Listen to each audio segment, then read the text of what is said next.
Welcome to the story in your head. So, Ron, it's our year in review. Year in review. Wow, it's been a whole year, and that's cool. And it's kind of hard scary. to believe. It's hard to believe and scary and cool all at the same time. Yeah. But I don't know if I'm going to try something on with you. Okay. Because one of the things that we've been noticing in the world is how things are changing in terms of learning. And when I say learning, I'm like learning how you're going to take care of your concerns in the future.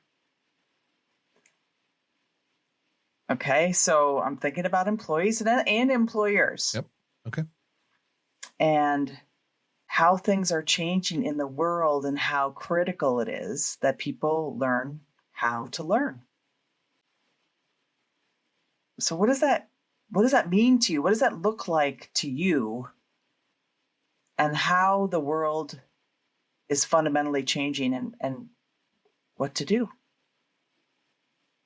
So I don't want to go into anything that happened like before the last industrial revolution, which is a lot of people think like when labor and factories and all that come along. We won't talk about before that time. We'll talk about since that time. And when I went to school, and I graduated from high school and then went on to college. And what I really learned really, really well was how to take a test. Not how to learn. I learned how to take a test, how to memorize things for a certain period of time so that then you could go and pass an exam and get out. And that's what I learned. I learned it really well. Yeah, okay, I learned that well enough to get out of school, right? I learned how to take a test well enough to get out of school. But I didn't learn how to learn. I mean, I didn't learn how to, in science, we ran experiments. And I ran those experiments so that I could get the grade so that I could get to the world. And once I got out of school, there was never a place where somebody said, okay, what experiments are you going to run today? Right? No, nobody said that. They just said, did you get the job done? Like, did you get that labor done? Did you get that thing done? The project done? This space thing done? Not what experiment did you run? What did you learn? There was never a conscious assessment of like what people were learning. And what I bumped into out of school was I didn't know how to do. I didn't even know advertising or marketing or finance or accounting or human resources or any of those domains. Even the operational process, right? I knew my little niche of engineering, and I knew my little niche of how to do a little project or a team, right? And that was it. And they had classes. Like I worked for a company called Westinghouse, and they had these classes you could go take, and I took them all. I mean, I every summer I was going to Dutton's Mill and outside of Philadelphia and taking classes, right? And what I noticed was I was kind of alone in those courses. Sometimes I was the only student, right? Because you had to sign up and go fly up there and do that, and nobody else was doing that. And after I'd taken them all, and they had created a few more, but I'd kind of run out of things to do. I was bored, and I wanted to learn more, and I couldn't figure out how to do it. And I go, I'll read books. So I read books. Now, what that means is I would go off by myself and read a book, right? And then I would go, oh, there's a new idea, and I wouldn't know how to do it, and then I would be frustrated because now I had this story in my head that I could do it, but then I would go out and do it, and it wouldn't work. Right? Like reading a book didn't help me get something done. Right? So that's the space that I was in. Is I didn't know how to learn. It wasn't a part of my embodied practices to continue to learn. So what changed? When did you learn how to learn? Well, experiments continued, right? And I went back and got my master's in business administration. So here I was, 29, hanging out with a bunch of people in their 50s, right, as this executive MBA program. And it was really kind of about the same thing, right? We were just figuring out how to take tests, right? Now, the teachers had a different orientation. Like you could tell they were doing something different. They were trying to get us to run experiments and learn. Like I could see that happening. And it was with some of those students that I was working with, beginning to see like there's a way to run an experiment. Like we can run experiments and figure out and learn on our own, like run our own examples. And so when I got out of that program, I said, well, what experiment would I really love to run? And at the time, one of my guys who hired in at the same time I did, he had performed things that were faster than I thought could be done. Brian Smith was his name. Great guy, wonderful individual, and a real competitor. Like in a way, like friendly, but a competitor. I held him in high regard. I went, could we beat him? Like, could we perform things faster than him? And so we got together and we talked about it with my group. I go, like, here's what they said they could do. And they said they did it. And my first thought was they were lying. Like, they didn't do it that fast, right? And we all went like, yeah. And I go, what if they could really do it that way? What if we could figure out how to try to do it? How can we learn? So we set up a whole bunch of experiments to run, right? And what happened in the end was we shocked ourselves because we did it faster than even we thought we could do it. Not only faster than Brian could do it, we did it faster than we thought we could do it by like 25%. And my whole world shifted from, I don't know what I can learn until I go out and run experiments to try it on. Where else can we try it? What else can I try on? How can I develop myself? How can I develop people? How can I develop a team with that kind of attitude? How can I keep running those experiments to go into it and look at, like, shape it from the standpoint of not what is it, a true warrior? But a true warrior looks at everything as an opportunity, not a blessing or a curse. And that shaped my thinking, like, what experiments could we run so that we can, like, turn everything into an opportunity? And we went from what was Brian's best time was like 16 days. We were going after 13 days, and we went to 10 days, and then we went to 8.5 days. We continued to get faster. And then I really found the space to continue to learn, like, how to develop and lead teams. It wasn't about the project and how to figure out how to manage the project that excited me. It was, how do we create things that people can do that they don't believe they can do on their own? Now, what I want to opportunity to share this with the listeners and you, I went from doing a job, right, and getting paid for doing a job, to being responsible for mine and my team's learning. Like, that was my shift, mid-90s, right? That was my shift, mid to late 90s. That was my, like, what can I learn? Right? And people would ask me, I left that group and we went on to take on another group, and somebody called me up and goes, why would you do that? That's a terrible group. That's a terrible job. It's a terrible place. It's not going to go anywhere. Why did you had the world by the tail? Why did you do that?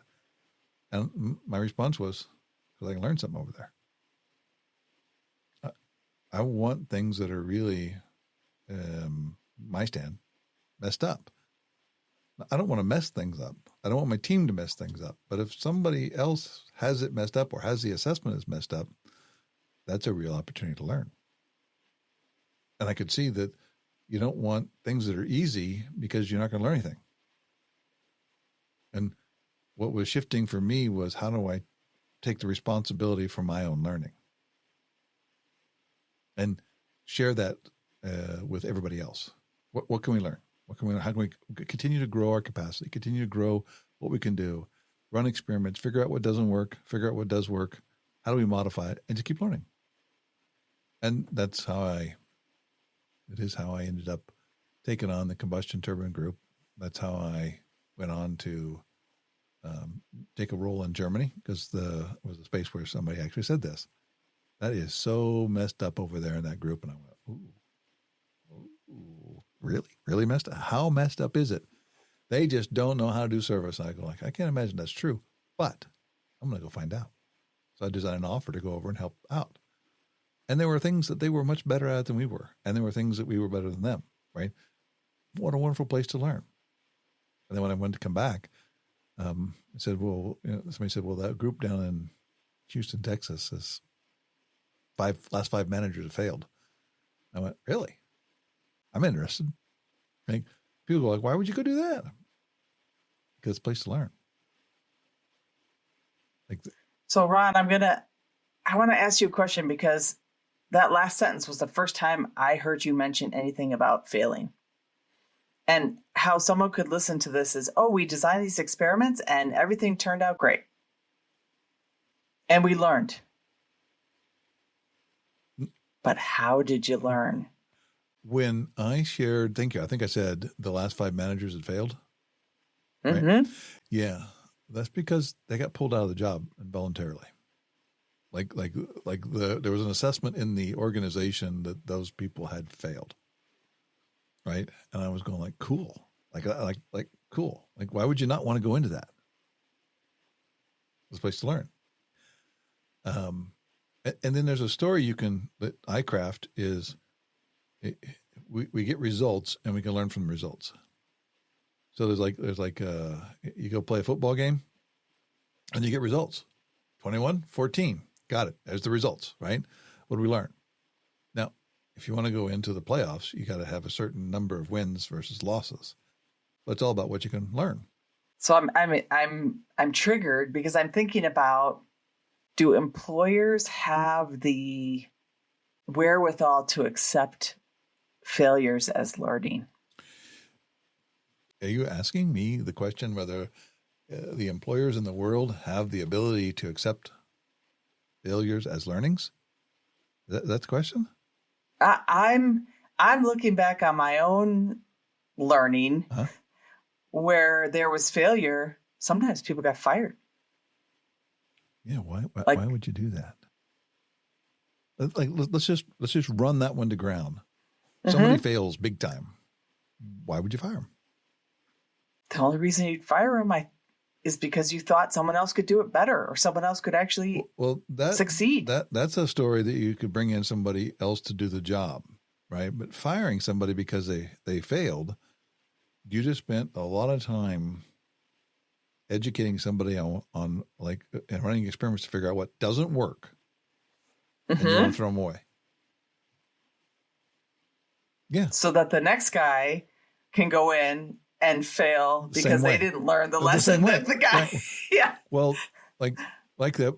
First of all, it's like a story of the person that was in that group was doing it all by himself. Like there wasn't a structure around that person, right? That made him fail. Right. And you're going to say, oh, that guy failed. Pick him out, throw him out, put in a new person in the same system. Right. And they go, be damned, he failed too. Oh my, right. Oh, well, let's get another one in there. Right. Here we go. So it wasn't the individual that was doing it. You just educated the person on what to do. And then the moment he got I ran an experiment. I got some results. Here's what I learned. Nope, you can't try again. Or you only get 2 tries. You get the first try and a second try. If you don't have it by the second try, you're out. And then you can take all the learning that you had and go to a competitor and share with them what you learned. Yeah. That is it's a real space for that. It's a real space for that. And it is part of it is to, you go into a new place, and I've done that more than I think most people have. And you got to go in it and you got to have some sort of a success. Right? You got to have some, you got to have some success. And now sometimes it's not financial. Took a job in Houston. First year I was there, we lost $15 million. And everybody went like, okay, we got it. Yeah, that was better than the last guy, right? Congratulations on only losing $15 million. Like, wow, that must have been really terrible before, right? And then they laid off a bunch of my people. I remember that. That was a fun day.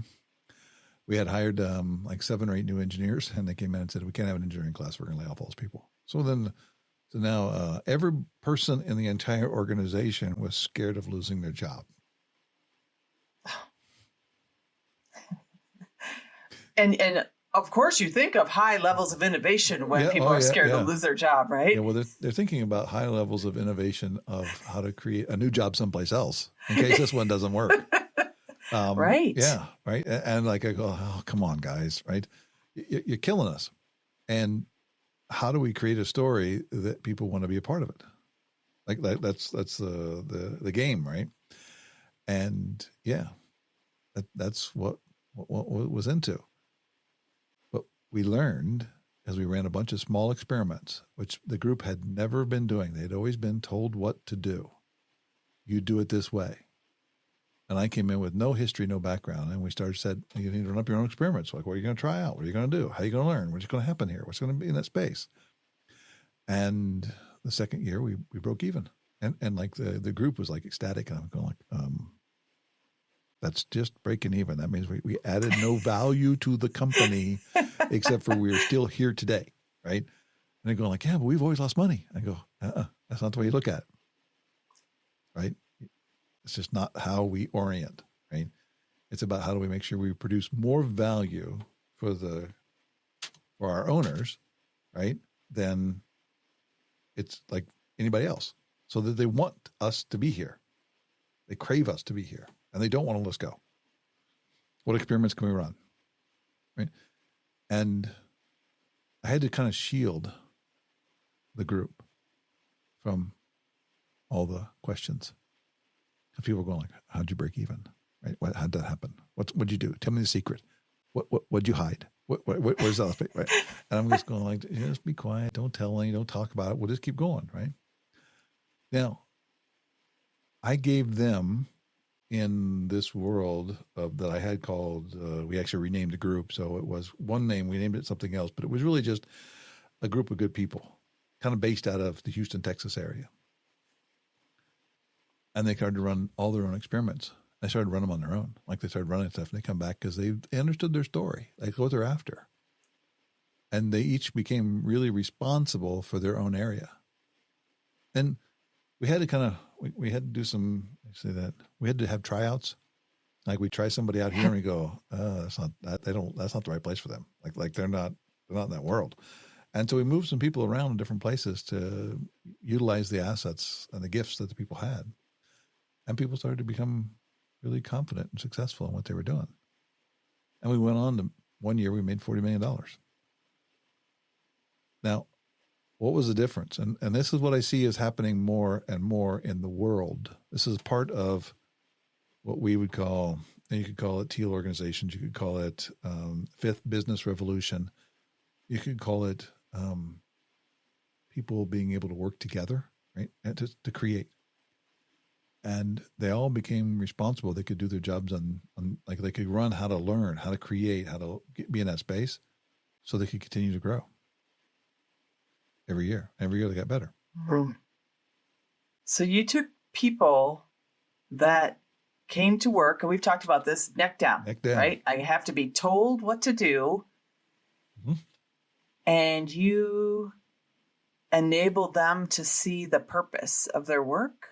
And that was what made them responsible for their own learning, for their own actions. Yeah. And I never said to them, okay, you're going to learn how to learn.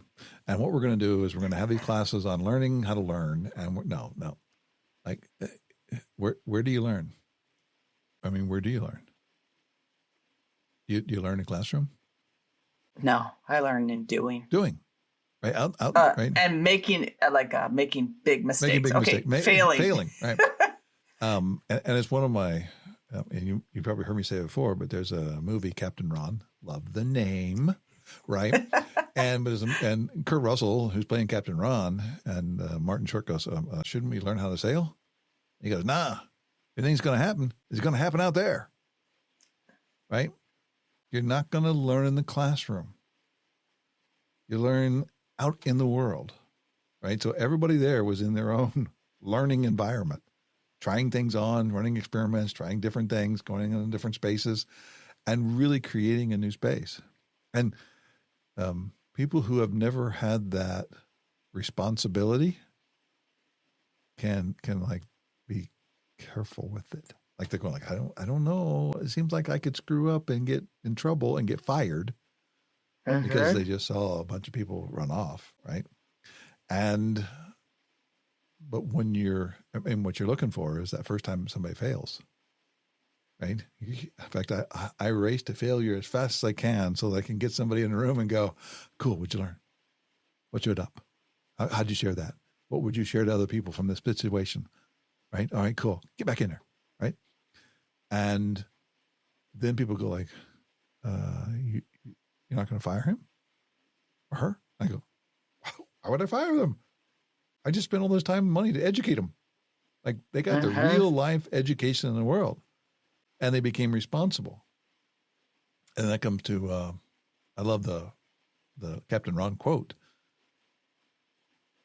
but there's nothing for me that has more value, reward, than when somebody comes into my office and says, this is what I'm thinking of doing. And I sit there and I look at them and I go, are you just letting me know what you're going to do or are you asking permission? And I wish if I had taken a picture every time I did that, I did it a bunch, and a picture of their face when they realized, oh, I'm responsible here. And to watch them go through the story in their head go something like this. I don't know if I want to be responsible for this. I can be at risk here. Wait, I could actually be in charge. I could make the decision. And then you can see them kind of look out at you and go, yeah, I trust him. And then they go, I'm just letting you know. Cool. Let me know if you need help. Because that's at that moment, then they're now responsible for it. Like they took it. They took the because they could have said, I need permission. And I said, you have my I made a big deal out of it. You have my permission to go do this, right? And then they go, oh, I don't want to do that again. But how they now have the space to go out and run their own experiments and learn. And those people I've met, still keep in contact with many of them, right? They're still doing that. They don't have, they're like what was it? Sorry, this will be a drug comment. For those of you who don't want drug comments, pause it now. Good friend Julio Webb played ball with. He said, try cocaine. If you like it, you got to quit. I go, it's that addictive. He goes, yeah, it is. I go, wow. Being responsible is that addictive. Mm-hmm.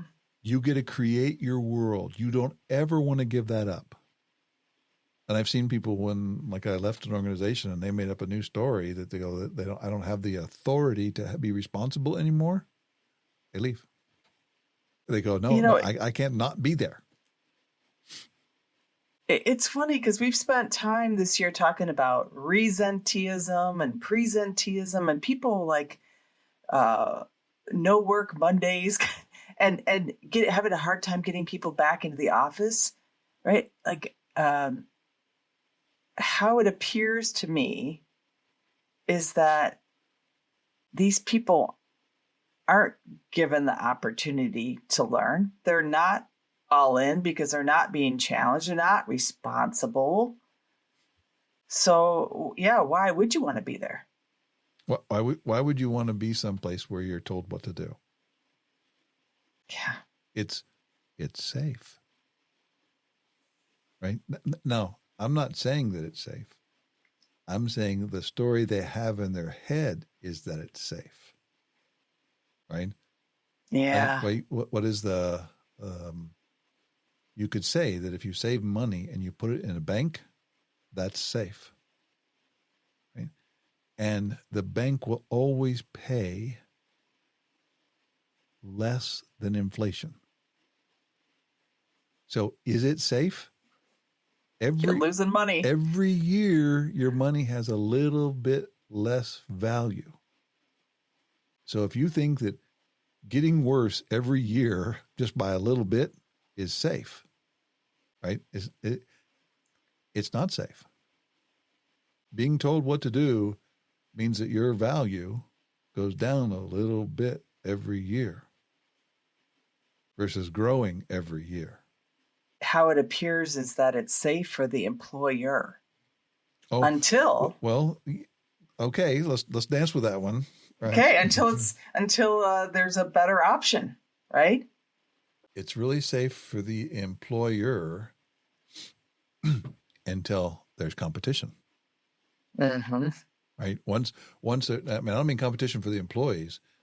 If you have people who are just doing what they're told to do, you have one person directing the entire company. If you have an organization that has everybody creating how to do it, you've got everybody in the organization creating how to do it. So if you had a 10-person organization, you have 10 people creating. If you have a 1,000-person organization, you have one person creating. Who's going to win? The 10-person team will win every time. Every time. And they will have fun doing it. Mm-hmm. And the other people will be turtled up, telling themselves that being a turtle is a good thing. And I just, this is my own noticing. Turtling up is a phenomenon that was created when the labor tradition created, right? Like you could work in a factory and you could turtle up and you could put choke cables in cars or throttle cables in cars or wheels on cars and then retire and have enough money to live a good life. So turtling up was created when like manufacturing and all those kind of things became possible, and it's ended. So there's a window of which turtling up could work, right? I just show up. What are you working on? 5:30, right? And I just put the cars together. Right? I just do what I do. Or you design them, or you operate the plant, or you do what it does, right? Versus having somebody who wants to create. And when I look back at 2023, more and more responsibility is being handed over to people that may or may not have been developing themselves to know what to do with that opportunity. In fact, they could see it as a threat. Like giving more opportunity is different than you're under a threat. Although it's the same situation. It's what's your story about it. Yeah. So how to stay relevant, how to stay in front, right? Instead of, I think about the old days where people your employer would design a training program for you because this is exactly what they wanted you to learn. And like how I listen to you is you being responsible for your own learning. Like that's you got to invest in yourself. How to be relevant, right? How to be relevant, right? And I really think, and I love it. Not a complaint. It's just what I noticed. That's how to shoot for the middle ground. Yeah. Okay. Got it. Right. Like being irrelevant and then being relevant and then creating a world. Being valuable, creating a world, right? I'm relevant. Oh, you're relevant. Go. No, create a world, right? Don't shoot for the middle ground, shoot for the high ground. It's one of the things that I'm noticing when people become responsible or be handed the responsibility. They really, like it's a common story of people to go, okay, so what do I think I can actually do? Oh, I think I can do 100. So I'm going to put in and I'm going to do 90. Okay. Right. And they come in at 100 versus, okay, how many do I think I could do? I think I could do 100. So I'm going to put in 120 and they come in at 110 and they go, oh, but I didn't meet my goal. But you're 10 higher than you would be if you didn't set the stretch objectives. And they go, yeah, but I'm like, I don't want to fail. I go, no, you just learned how to go 10 higher than you thought you could. It's not a win or a loss. It's there's where you ended up and the results. And then what can you learn? You learned how to get 10 more than you thought you could. But I just keep going back to the labor tradition, right? It's like wait for your employer to teach you or tell you what you need to learn versus now it's like this responsibility to grow and develop yourself. Are people ready for that? It's a great question for everybody listening. What do you think? Do you think people are ready for that? Right? There was a moment when as a kid, when I wanted to learn something, I would go to an encyclopedia. We actually had one. Like we actually had a whole encyclopedia. It was like an antique. It was handed down, but it was better than nothing. Right. And then there was a space where we could have a computer. Like we had a computer, and a computer could go, like you could buy the discs and put the whole encyclopedia and search it. It would search it for you, right? Oh my God, this is so much faster, right? And then I remember them giving away encyclopedia software, right? Because they're going like, well, we have the software and it's worth nothing because you can just go online and do it. Right? Right. Now, all of these things enable people to be responsible powerfully, right? Now, because it used to be when you wanted to write something, then you had to go get an editor, or you may have to hire somebody to help you write it, and then you had to get an editor to edit it, and then all those things you have to do, right? And now we're not too far away from ChatGPT and other things, making it to where you can do all of that on your own. Mm-hmm. You can write if you know how. You got to learn those new skills. But before, you could be an engineer or a writer, but you couldn't be an engineer and a writer. You had to focus on engineering or you had to focus on writing. And now you can do both. You can run your own business. 3 to 5 people could be an entire business if you're willing to learn how to do all that stuff. Yeah, and what happens to the people who aren't? I think we called those antiques. For those listeners who haven't heard my distinction of that, an antique is when the value of something is how it brings back memories. So if you look at something and go, oh, I remember that. That's pretty cool. The value is whatever that memory's worth. It's not a tool to be used anymore. So I think in 2023, we look at like, what is it that's different? Really, like before I could see it coming, but now it's not see it coming. It's here. And more of the responsibilities of life are being handed back to the individual. A question I have for myself and others are we ready? Yeah, how it appears is if we rely on what we think was the way to learn, people spoon feeding us what they wanted us to know to be good employees, we could really quickly become antique. Versus if we're noticing with others, right? Like with our connections in life, if we're noticing things are really changing and how do we be responsible for learning about that, then we have a chance not to be antique, to still compete in the marketplace. To be relevant, yes. To create, to be valuable. Very much so. Mm-hmm. And that will be on each individual and how they create their experiments and what they learn. And do they do it alone or do they do it with a group? A diverse group? A powerful group? So we can learn from each other. Yeah. Oh, thank you, Ron. Deb, maybe a little bit about like your learning. What has your new learning been this year, 2023? What do you notice in the world, and what do you notice for yourself?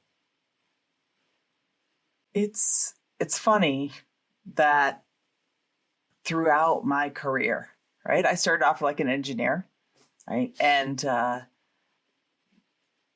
dove myself into jobs that I didn't know how to do so I could learn how to do them.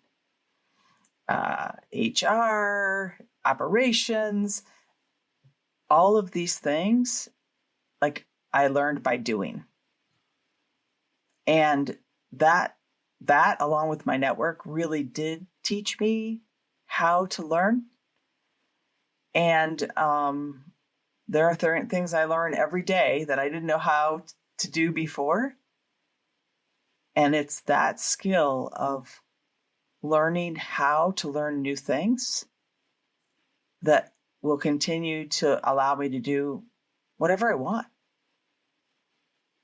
And I used to even tell my kids, if you don't get good grades, life is going to choose for you. You're not going to get to choose to do what you want. And that was just the fallacy of school, right? Like that the outcome of a good grade was what mattered in school. But don't speak about that anymore, right? I speak about if you can try new things and really learn and really F it up a lot and really learn, you will be valuable to the world and you'll be valuable to yourself. So that's what I mean, continue to learn. It's just how to create what I want to create rather than letting other people tell me what I should be creating. Thanks, Deb. So How about for you? What's the question again? Well, what have you learned? What have you noticed about yourself over the past year? I learned there are things I really love to do, and there are things that I don't really like to do. And what I'm noticing more around is not what I love to do. I got that. What I'm noticing more is like what I don't love to do. Right. And there's some of that I can outsource. Like I can just give it to somebody else. Right. And there's some of that I can't. Although I try. I try to go, how can I find somebody else to do this? Right. And make it easier. There's a certain amount of those things that I still have to hold the responsibility for it. Uh-huh. No matter what it is, I have to hold the responsibility of that because it matters to how it's done. For me, like how I'm doing it, right? And I don't think it's a lot of stuff. But there are some critical things that you need to hold the space of being responsible for it, for you in your life. Like it's easy to say, well, when it comes to your health, you can't outsource that, right? You got to go do the work, right? But there's some other things in life I'm learning about that are that way. And so it's been a good year for that. That, and I learned a whole lot about how to publish a book, right? Oh my gosh, the amount, what was it? Boy, I'd like a mulligan on that one, right? To go back and be starting over again and go, oh, I know, I don't do that, don't do that, don't do that, oh, do this, but don't do that, don't do that. And yeah, huge difference. Book 2 will be much easier. That's awesome. So Deb, what good book have you read lately that you just love? Oh, man. I thought you were going to ask me about a movie. I had one already. Well, then let's do a movie. Okay. Yeah, what movie? It's not a new movie, but it's one that every year when it kind of pops up, my husband and I have to watch it. And it's called Music and Lyrics. It's with Hugh Grant and Drew Barrymore. And it's about a washed up 80s band guy. Which would be Hugh Grant? That would be Hugh Grant. Yeah. Trying to stay, and I would say in his words, relevant. Got it. And it's just, I'm a product of the 80s. So product of MTV and watching videos. And it's pretty funny to see like their depiction of life after being famous in the 80s. And it's really cute. That's great. That's cool. All right. For you, what's your like new, different movie that you haven't ever spoken about before? I'm going to go with, my kids call it the baseball movie. And I love this movie. Right. And Bull Durham. Oh, I love that movie. Right. There, you watch it the first time and you just I can't stop watching it. Right. And the whole lines that Costner and everybody puts out there, right? Can't have fungus on your flip flops, right? Get to the show, you can have fungus on your flip flops, and they'll call you colorful. Until then, you're a slob, right? Right, and then the delivery of the lines is the simple stuff like Rose goes in front, right? Which is he's wearing a garter, right, under his pants, right, and it's not like, what are you doing wearing a garter? It's no. Here's where the rose goes because everybody's done that, right? And it's like how to be with people and as they succeed or don't succeed or they learn or they grow or and all that stuff. And I love the lines and that stuff. That movie's great. I have to say I love that movie. I've watched it so many times. I own like every format, and I still love the mound meeting where they're trying to figure out, what to get as a wedding gift, and one guy's got his bat is cursed, and like they just got a lot of stuff going on. How I find that so powerful is that's normally the problems that are going on. Like whatever the project is you're in, all that kind of stuff, it's all this other stuff going on in people's heads that have Mm-hmm. gotten them not in the game, right? That's the problem. Is they're not in the game because they got all this stuff going on. So there's so much to learn and be with, and delivered in a way that 30 some years later, I still got the lessons. Yeah. Yep. I still, my favorite one is, you're gonna have to yell at them, right? Right. So Costner goes over, sits down, does what he does, right, and they go in there and he just starts yelling and throwing bats and scaring them, right? And they get done and they look at each other and goes, "Think that worked?" Like they weren't even mad. They're just going, "We got to do something to right." They had to run an experiment, get some results, see what happened. Yep. Right? Yeah, I love that show. Tempted to go watch it now.